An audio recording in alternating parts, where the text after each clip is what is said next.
So I went to the grocery store, picked up a loaf of bread, which I rarely do. I usually make my own bread, and proceeded to leave it on the shelf for a couple of days. Now it's kind of hard, and I'm still going to make crostini.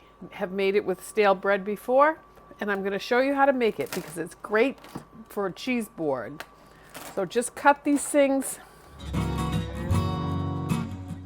It is really stale. And I'm just going to throw those ends away or feed them to the birds or something. But there we have that. And now we're going to take a small container. We're going to put some olive oil in there. And then we're going to add simply garlic powder, and it's more, you put more in than you think you would. You can also do this with fresh onion and garlic, but I find that this is quick and easy, and it's just amazingly delicious. There's probably a tablespoon to a tablespoon and a half in this, which I would say is probably a half a cup or a little bit more. And you just want to shake it around and let it sit for a little while. Sometimes I let this sit for hours, and sometimes I let it sit as long as we're letting this sit today. It just adds a flavor. I waitressed one day in my life, and my job there, except for the waitressing, which I was horrible at, was to make crostini.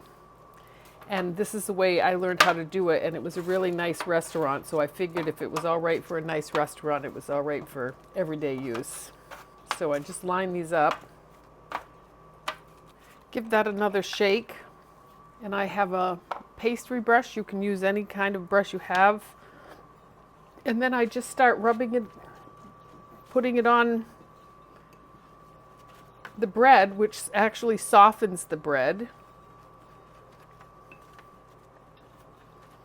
And you can put as little or as much as you want. I mean, these are the least picky things. Actually turn these over and do the whole thing again. And there you have that part of this. And then the next thing I do is I just add a little salt and pepper.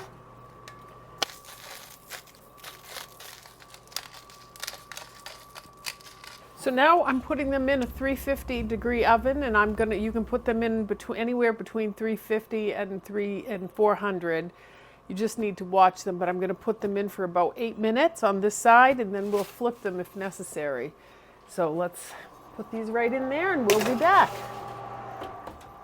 Okay, so I think these are done. I don't want them to get too crunchy. They're just slightly browned. The other side is brown enough, and I'm going to just leave those alone. Those look freaking amazing. And there is the crostini.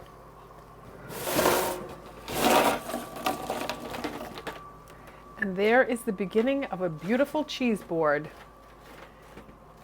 They're awesome. Thank you very much.